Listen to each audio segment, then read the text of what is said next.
héroïnes.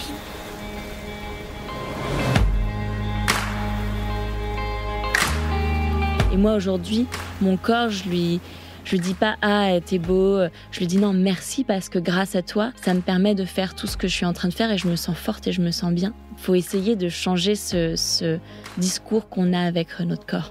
Nouvelles héroïnes. Nouvelles héroïnes. Et un jour, il me dit je sais pas, toi, ça pourrait t'intéresser peut-être de faire cette traversée.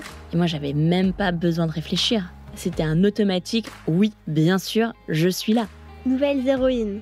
Faut que chaque jour, tu te fasses quelque chose qui te fait réellement plaisir. Faire cette petite marche qui te fait plaisir, écouter cette musique qui te fait plaisir. Parce qu'en fait, des fois, moi, je réalise que pendant des mois, je me fais pas plaisir une fois. Que j'allume pas cette bougie vraiment juste pour moi, que je l'allume pour les autres, mais que je l'allume pas pour me faire plaisir à moi. Donc vraiment se faire plaisir à soi tous les jours. Nouvelles héroïnes. Nouvelles héroïnes. Nouvelles héroïnes. Nouvelles héroïnes. Nouvelles héroïnes. Elle est une nouvelle héroïne qui a choisi de traverser l'Atlantique à la nage. Pas pour la gloire, ni pour battre le record, mais pour réveiller les consciences. Aujourd'hui, je t'emmène à la rencontre de Chloé Léger-Wittwood. Elle a 28 ans, elle est nageuse en eau libre et elle dit qu'elle est une éco-aventurière. Elle est amoureuse des grands défis collectifs, fondatrice de l'ONG Swim for Change et surtout, c'est une voix forte pour un sport qui a du sens. Elle a déjà traversé le détroit de Gibraltar, elle a descendu la Seine à la nage, elle a nagé de Marseille à Barcelone pour sensibiliser à la pollution des mégots. Chloé n'a pas choisi la facilité. Elle a choisi le sens et c'est aussi ça, être une nouvelle héroïne. Bienvenue dans le monde surprenant des nouvelles héroïnes. Aujourd'hui, les pieds dans l'eau et l'esprit en éveil. Nouvelles héroïnes.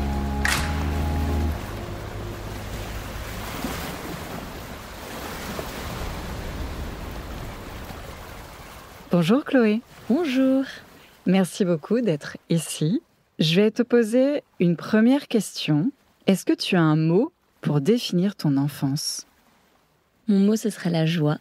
Un mot pour définir ton adolescence ? Plutôt timide. Un mot pour définir ton passage à l'âge adulte ?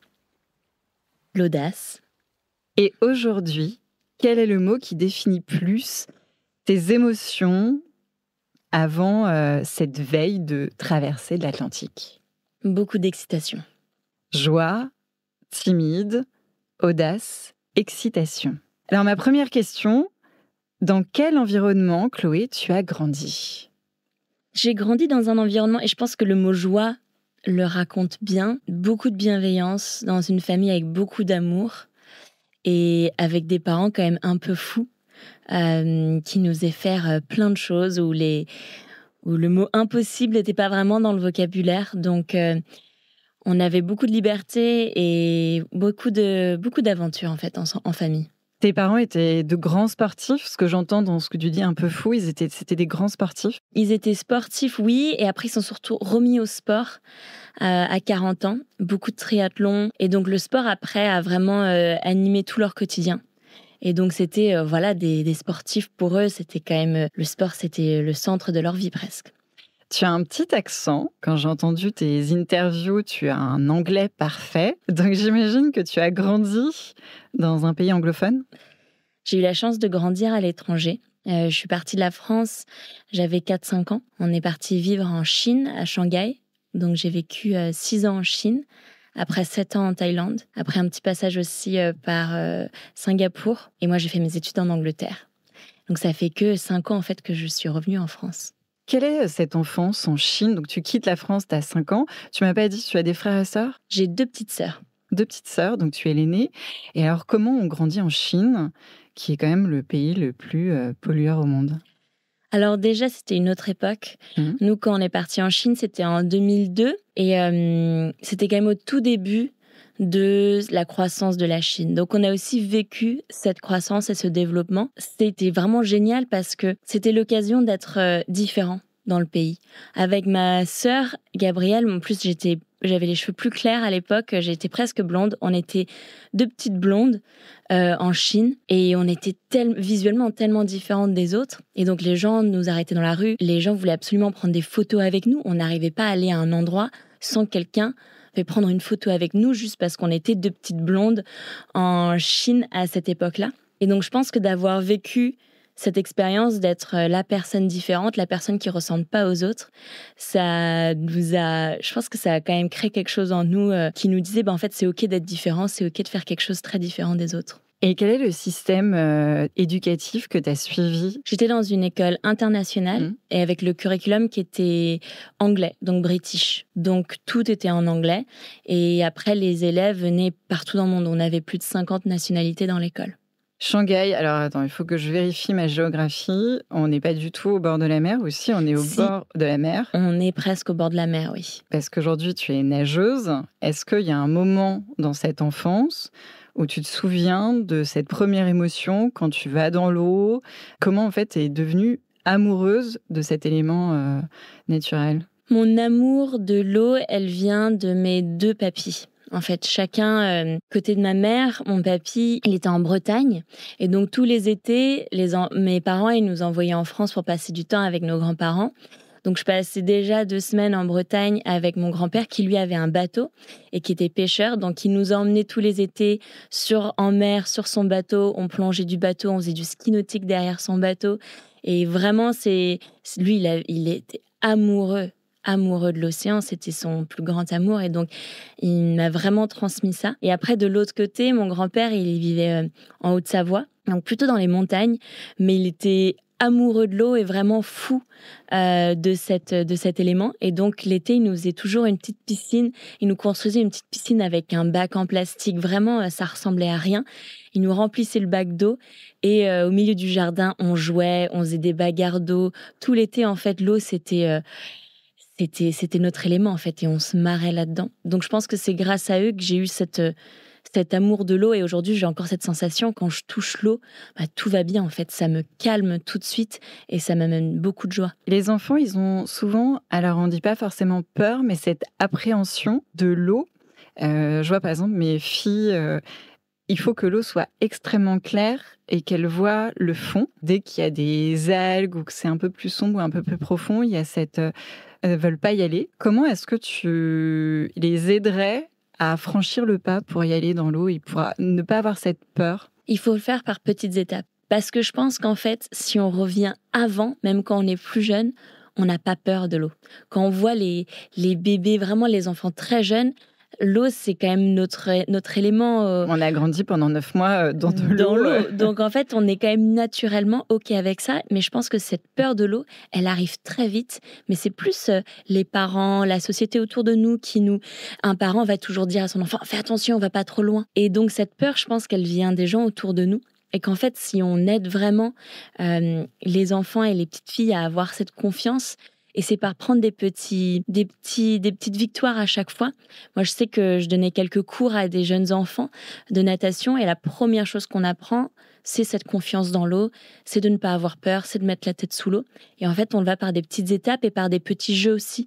On met un petit arceau au fond de l'eau, il faut aller le chercher. En fait, il faut aussi créer le jeu là-dedans avant de tout de suite rentrer dans le « bon, il faut avoir la bonne technique, il faut bien nager ». Et vraiment, par petits pas comme ça, lâcher cette peur qui est juste une peur que les autres nous ont mis en fait sur nous. Oui, tu veux dire qu'il y a nous, parents, on est un petit peu ceinture bretelle, bouée, etc. Alors qu'il faut en fait leur donner confiance. Et que l'eau, ça peut être ton meilleur ami. En tout cas, toi, ça l'est aujourd'hui.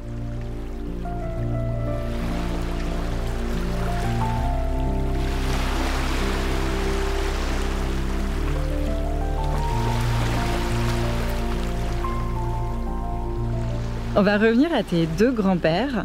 Aujourd'hui, et on va y revenir, mais j'ai cette impression que tu racontes des histoires dans la mer. Enfin, toi, tu racontes ta propre histoire. Est-ce que tu as des souvenirs d'histoires? Parce que j'imagine, en fait, tes papis comme le vieil homme à la mer, en fait, qui est sur le bateau et qui va te raconter, alors moi, j'ai fait la traversée, voilà ce que j'ai vécu. Est-ce que tu as des souvenirs de ces histoires ou est-ce qu'il y a une histoire de mer qui t'a marqué quand tu étais enfant?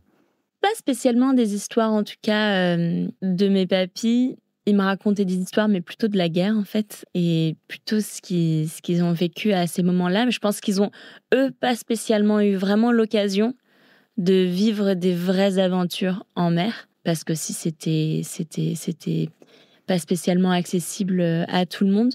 Je pense que la première histoire dont je me souviens d'avoir appris en mer, c'est celle plutôt de Gertrude Ederle, qui est la première femme qui a traversé la Manche à la nage. J'ai appris cette histoire très jeune, en fait. J'ai entendu son prénom et j'ai entendu cet exploit. Et elle s'est toujours restée dans ma tête comme étant quand même une grande aventure qu'elle a en plus réussi avec tout ce qui était contre elle dans ce moment-là. Et c'est un peu la première histoire d'aventure en mer qui m'a vraiment fascinée. Tu parlais donc de cette joie. J'ai l'impression que vous étiez une grande famille. J'ai entendu dans des interviews que tu parles de tes cousins, de tes cousines. Il y avait cette espèce de déjà grand collectif et qui jouait, qui faisait des aventures ensemble. Toujours, et cette valeur du partage, de ne jamais vouloir faire quelque chose seul, elle reste encore aujourd'hui. La natation, c'est un sport de solitude, c'est un sport où on nage seul, mais en fait, moi-même, dans les aventures que je suis en train de créer, qu'on est en train de créer, je ne veux absolument jamais être seule. L'aventure qu'on va faire, je vais la partager avec mon mari. Il y aura aussi 4 autres personnes à bord avec nous. Et ça, je pense que ça vient du fait que quand j'étais jeune, on faisait jamais du sport seul. Le but, c'était pas du tout de le faire seul pour son exploit, pour son record. C'était juste de le partager et de s'amuser avec les cousines, avec les copains, avec la famille. Et à l'école en Chine, en école internationale, est-ce qu'il y avait beaucoup de sports collectifs? Est-ce que c'était beaucoup plus soutenu? Alors, tu n'as pas connu le système français, mais on a 2 heures de sport par semaine. Comment tu vis le sport et comment le sport est mis en avant en école internationale? Ça, c'est vraiment un point hyper positif dans ces écoles-là et dans le système british en tout cas, parce que je le comparais avec mes cousines qui étaient en France. Nous, par exemple, l'école, elle finissait très tôt, plutôt à 14h30. Et donc, on avait 2 heures entre 14h30 et 16h30 pour faire du sport ou pour faire d'autres activités culturelles, artistiques, autres. Mais il y avait vraiment un temps tous les jours de la semaine, du lundi au vendredi, dédié à pratiquer quelque chose hors du curriculum, en fait, extrascolaire. Et moi, donc, c'était beaucoup rempli par la natation. Je nageais 3 fois par semaine. À quel âge? T'as commencé déjà en quel âge? 6e. J'ai commencé... En 6e, donc à 10 ans, tu commençais déjà 3 heures par semaine. 3 heures par semaine. Ouais. Et Mais pourquoi la natation, en fait, à ce moment-là? Tu l'avais choisie parce que tu avais ces étés en Bretagne, parce que tu pouvais choisir d'autres sports? Je pouvais choisir d'autres sports. J'ai jamais été très forte en sport collectif. En fait, j'ai beaucoup de peur et beaucoup de manque de confiance. Et moi, quand je suis en sport co, j'ai toujours l'impression que je vais décevoir l'équipe et que je vais être nulle et que je vais décevoir l'équipe. Donc, j'avais vraiment beaucoup de mal dans ces sports-là. Et donc, je faisais de la natation et de la course à pied. Et c'était des sports qui m'allaient bien. Et je pense que c'est mes parents et ma mère qui me l'ont conseillé au début. Et après, c'est resté. Est-ce qu'il y a un moment donné, un déclic, où tu as pris conscience que la nature était en danger?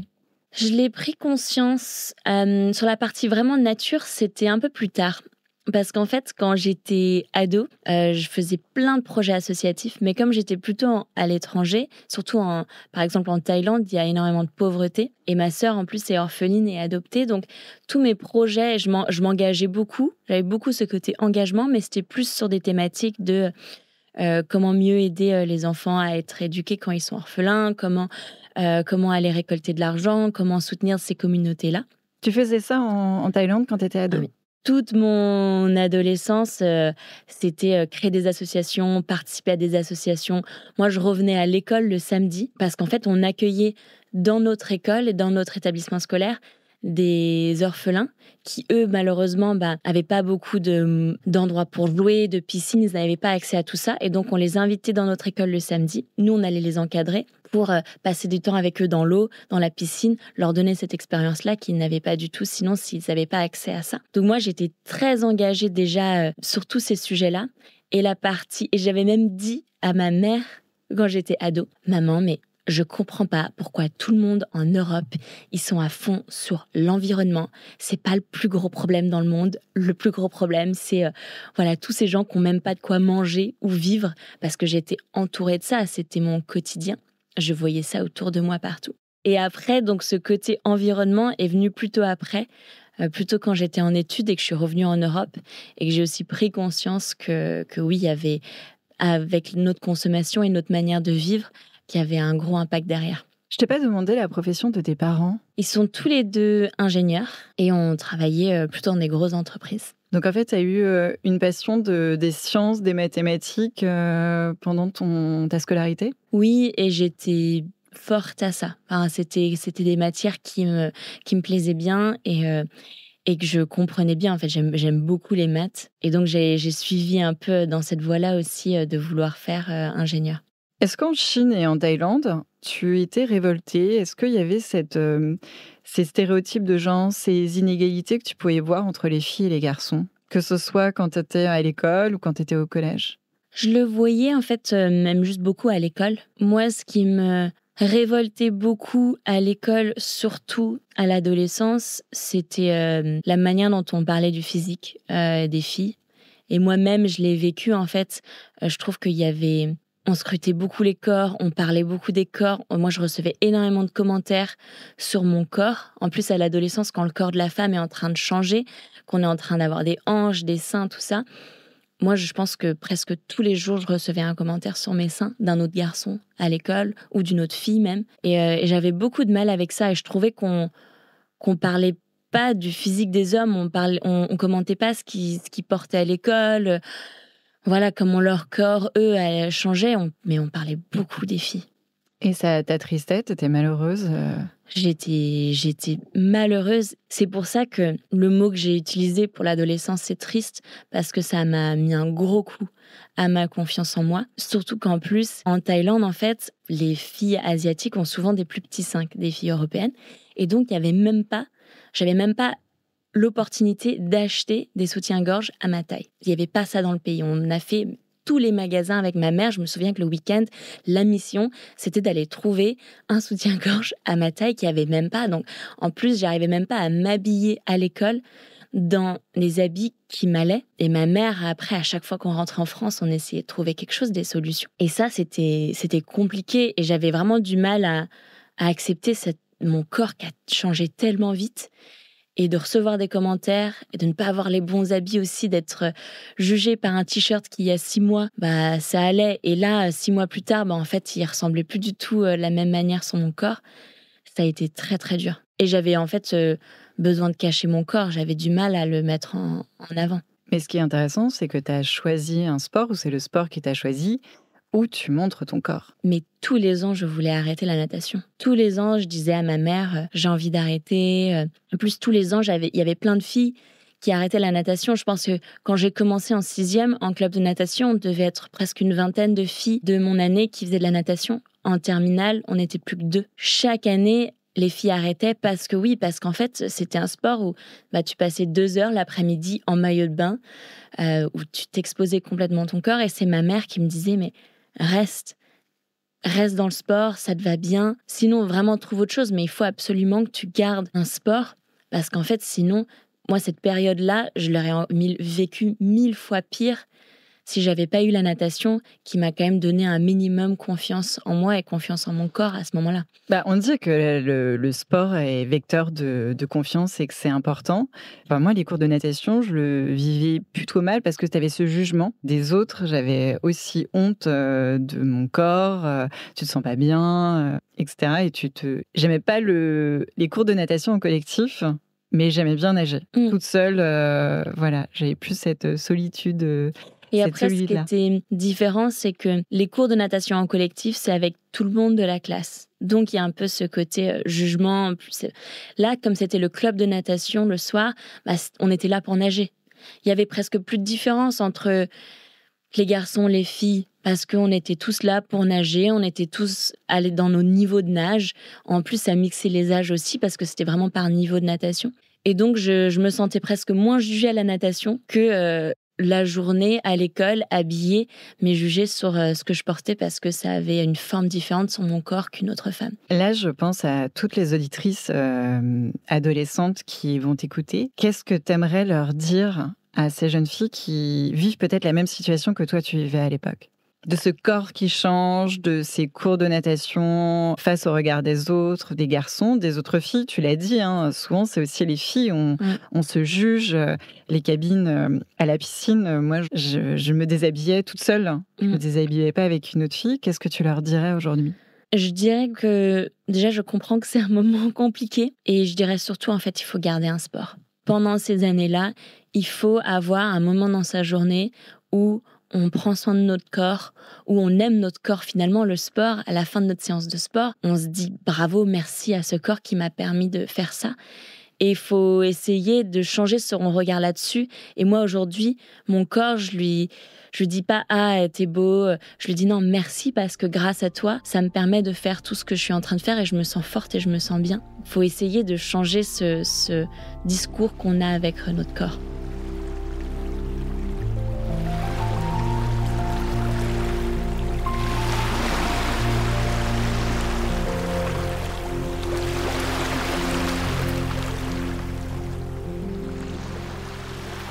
On va revenir donc là à l'adolescence. Tu arrives sur les années lycée.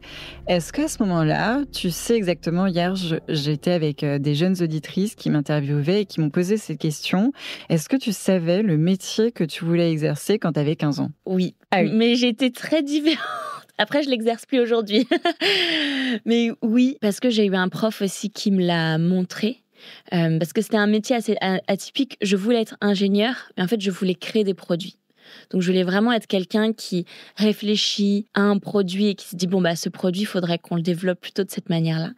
Et je ne sais pas pourquoi, mais très jeune, je savais déjà que je voulais faire ça, mais parce qu'il y a un prof à l'école qui me l'a montré. T'étais en Thaïlande? J'étais en Thaïlande, ouais. T'étais en Thaïlande. Toute mon adolescence, j'étais en Thaïlande. Et dans quelle ville? À Bangkok. T'étais à Bangkok. Et donc, j'avais cette chance-là, mais je me souviens d'avoir je ne le disais pas à tout le monde. Vraiment, et je pense qu'il y a que vraiment mes meilleurs amis et mes parents qui étaient au courant, mais c'est pas quelque chose que je voulais dire à tout le monde. J'avais assez peur de ce que les gens allaient penser de ce métier que je voulais faire, qui était quand même pas un métier classique, on va dire. Mais je savais très bien déjà ce que je voulais faire et après j'ai fait des études là-dedans. Donc t'as passé un bac scientifique. Il y avait encore le bac scientifique à l'époque?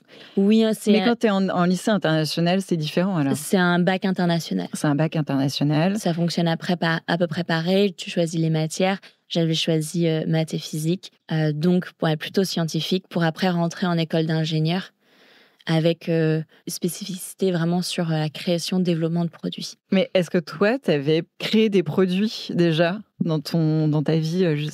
Oui, Ah j'avais...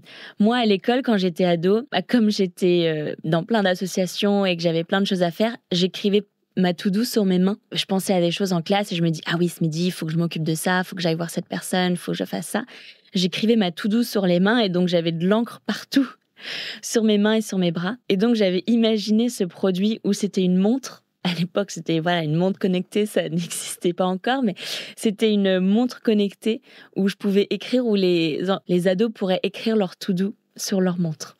Voilà, pour pas écrire sur leurs mains. C'était une Apple Watch. C'est ça. Apple Watch avant l'Apple Watch. Ok, t'as un petit peu de Steve Jobs en toi. En tout cas, j'aimais beaucoup trouver des solutions. C'était plus ça, c'était vraiment de se dire, on a un problème, comment est-ce qu'on peut trouver une solution à ce problème? Est-ce que c'est un produit qu'on crée, un service qu'on crée, quelque chose comme ça?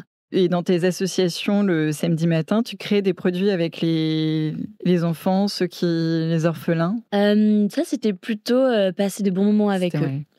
Vraiment, et pouvoir parler avec eux. Je pense que pour des enfants comme ça, c'est surtout leur montrer que tout est possible, que s'ils travaillent bien à l'école, qui pourront faire quelque chose d'incroyable avec leur avenir. Et c'était surtout ça, parce que malheureusement, c'est des enfants qui, comme n'ont pas de parents, n'ont pas trop d'images de personnes qui sont plus âgées, qui ont fait des métiers, qui n'ont pas trop ces exemples-là. Donc c'était aussi plutôt parler avec eux et leur montrer ces exemples-là. Que tout était possible. Donc tu fais ces études d'ingénieur. On est en quelle année ? 2014, j'ai passé mon bac. Ah oui, tu es beaucoup, beaucoup plus jeune que moi, je viens de réaliser. Donc en 2014, tu passes ton bac, tu rentres en école d'ingénieur dans quel pays ? En Angleterre. En Angleterre. Comment ça se passe, l'école d'ingénieur en Angleterre ? Déjà, vous avez une proportion, comme en France, 20% de filles et... Un peu moins, je pense qu'on était plus aux alentours de 8-10%. C'était pas beaucoup, oui. Déjà, je me souviens de ce premier jour parce que mes parents, à cette époque-là, eux, ils vivaient à Singapour avec mes 2 sœurs, donc vraiment à l'autre bout du monde. Et moi, je suis arrivée en Angleterre toute seule, avec 2 grosses valises avec mes habits, mon vélo, parce que je faisais du triathlon déjà, et donc j'avais un vélo. Et je suis arrivée toute seule en Angleterre, arrivée dans cette université pour essayer. J'arrivais, je tirais mes 2 grosses valises et mon vélo pour arriver, essayer de trouver ma chambre le jour où ça allait commencer. T'étais dans quelle université ? J'étais à Loughborough Université, qui est au milieu de l'Angleterre et qui est connue pour faire du sport. Et c'est aussi pour ça que je l'avais choisi, c'est parce qu'il y avait un très bon diplôme d'ingénieur, mais la piscine était aussi incroyable. Et quand on était allé visiter avec ma mère et qu'on avait vu la piscine, on s'était regardé, ouais, ce sera ici. C'est sûr que tu vas vouloir aller ici. Et donc c'est sûr que je me souviens de ce premier jour où je suis rentrée dans notre premier amphithéâtre avec tous les ingénieurs. En plus, on mixait aussi les ingénieurs méca et tous les autres ingénieurs. Et on était tellement peu de filles dans cette salle. C'était des centaines de mecs et on était quelques filles. Et en plus, tout de suite, je suis rentrée dans cette salle et je me suis dit, waouh, je me sens tellement différente des autres dans cette salle. Je repensais à cette petite blonde en Chine qui était vraiment très différente des autres. Mais j'ai eu cette même sensation dans cet amphithéâtre en école d'ingénieur. Et comment tu as vécu alors toutes ces années ? Tu as fait 3 ans, c'est 3 ans d'études ? J'ai fait 5 ans d'études. C'est 5 ans. J'ai rejoint, on avait une association qui s'appelait les Femmes Ingénieurs, que quelques femmes avaient constituée. L'idée, c'était déjà, de les filles qui étaient en études d'ingénieur, que nous, on ait des moments aussi entre nous pour mieux se connaître, pour créer un peu cette solidarité féminine. On avait aussi des employeurs qui venaient, parce qu'en fait, les employeurs, ils venaient beaucoup à l'université pour essayer de recruter, mais à chaque fois qu'ils venaient, il y avait 10 hommes autour d'eux. Et si tu étais une fille, que tu essayais de leur parler, en fait, c'était impossible. Tu étais bloqué par cette muraille d'hommes qui avaient cette audace et l'envie d'aller leur parler. Et donc, ils organisaient une journée qui était que pour les filles. Donc, il fallait absolument être une fille. Et il y avait tous les employeurs qui venaient juste pour rencontrer les femmes, futures femmes ingénieurs. Et en plus, on allait aussi dans les écoles pour aller parler aux jeunes filles adolescentes, leur montrer ce qu'on faisait en études, les métiers qui étaient plutôt liés maths et aux sciences, et que c'était aussi possible pour elles de faire ça.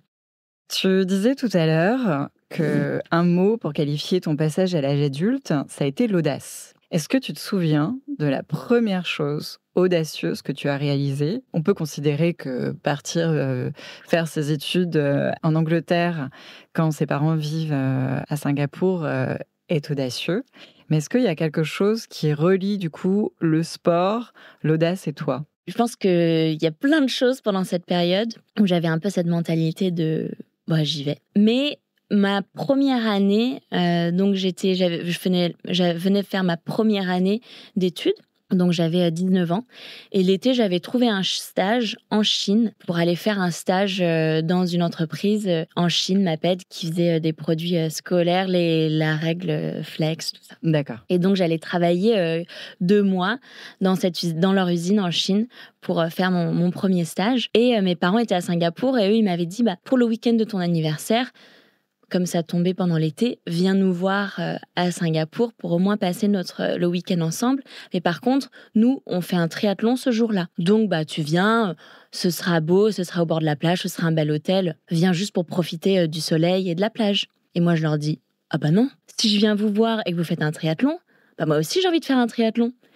Et là, ils m'ont dit, oui, mais c'est un semi-Ironman. C'est quand même une distance, c'est presque 6 heures de course. Alors attends, semi-Ironman, c'est 6 heures de course à pied? Le temps de course est à peu près de 6 heures. Le temps d'effort est de 6 heures. D'accord.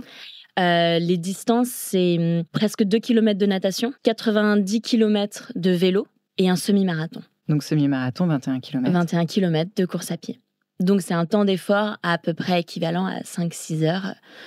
Donc ça commence à être assez endurant. Et tu as quel âge? Et j'avais 19 ans. Mais tu faisais déjà des triathlons? Je faisais déjà quelques petits triathlons, mais j'avais jamais fait cette distance-là. Et Ironman, tout est dans le nom de cette discipline. Je ne sais pas si on peut dire une discipline, mais en tout cas, oui.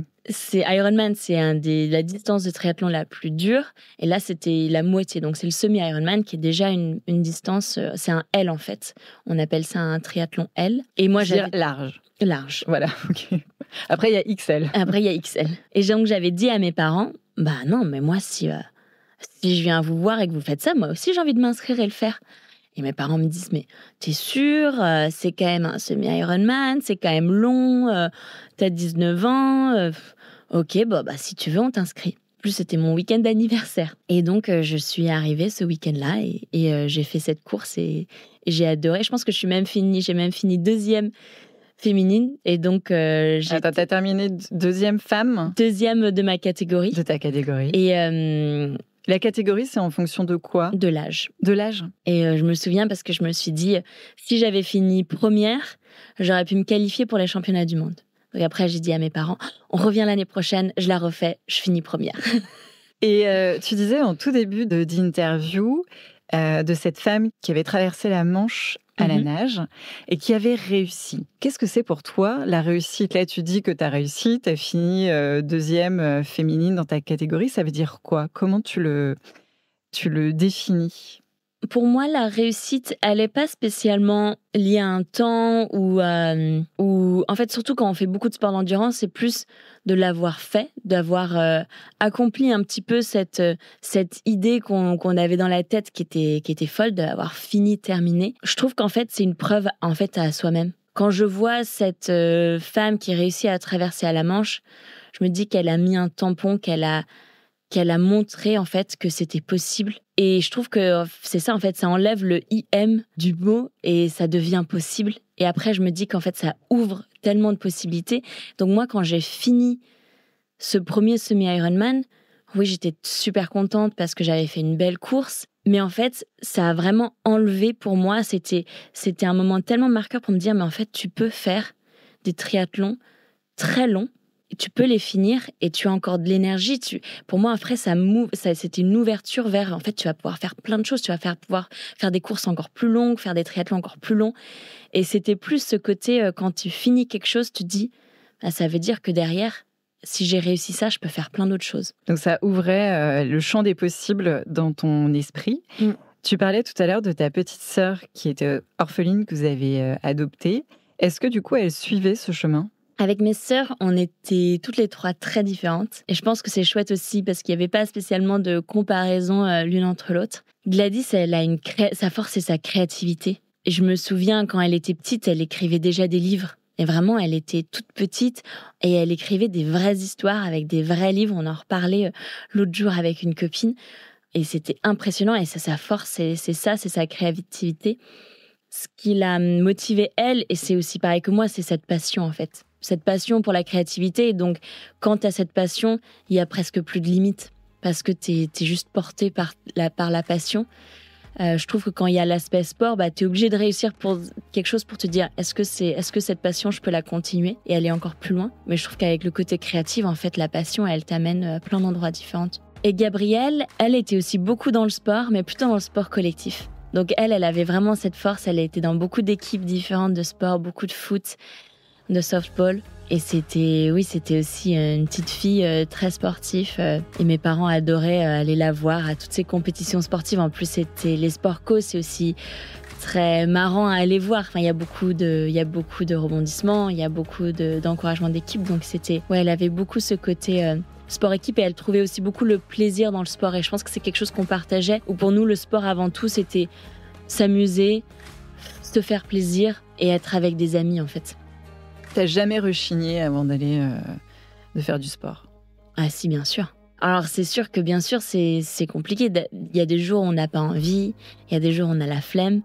Les entraînements 3 fois par semaine à la piscine, il y a plein de jours où j'avais pas envie. D'ailleurs, quand il y avait la période où il y avait des orages, donc il y a une saison en Thaïlande où il y a beaucoup d'orages, et souvent ça explose l'après-midi, donc pendant nos entraînements. Et comme la piscine était en extérieur, s'il y avait l'orage, on ne pouvait pas avoir l'entraînement. Et donc quand on voyait l'orage arriver et que t'avais vraiment pas envie, que t'avais la flemme, c'était en mode ouais super, on va pas nager longtemps, il y a l'orage qui va arriver. En fait, même quand on a la flemme quelques jours comme ça, c'est quand on regarde en arrière, on se dit oui, mais en fait, d'avoir continué, d'avoir réussi à faire ça pendant tellement longtemps, aujourd'hui, en fait, même si j'ai la flemme, je sais que je vais quand même prendre plaisir, que ça va quand même faire du bien et je vais aller chercher autre chose, en fait, ce jour-là. Nouvelles héroïnes. Merci d'avoir écouté ce nouvel épisode de Nouvelles héroïnes. C'était un format un peu différent de ce que je te propose d'habitude et j'aimerais beaucoup savoir ce que tu en as pensé. Est-ce que ça t'a plu? Est-ce que ça t'a inspiré? Est-ce que tu aimerais plus de conversations diffusées sur le podcast pour la prochaine saison? Tes retours comptent vraiment parce que ce podcast, je le construis aussi avec toi. Alors écris-moi sur Instagram nouvelleshéroïnes.podcast ou par email. Je lis tout et tes messages me donnent l'énergie de continuer à raconter ces histoires. Merci d'être là, merci de faire vivre ces voix. À très vite pour la découverte d'une nouvelle héroïne. Nouvelles héroïnes. Nouvelles héroïnes. Nouvelles héroïnes. Nouvelles héroïnes. Nouvelles héroïnes.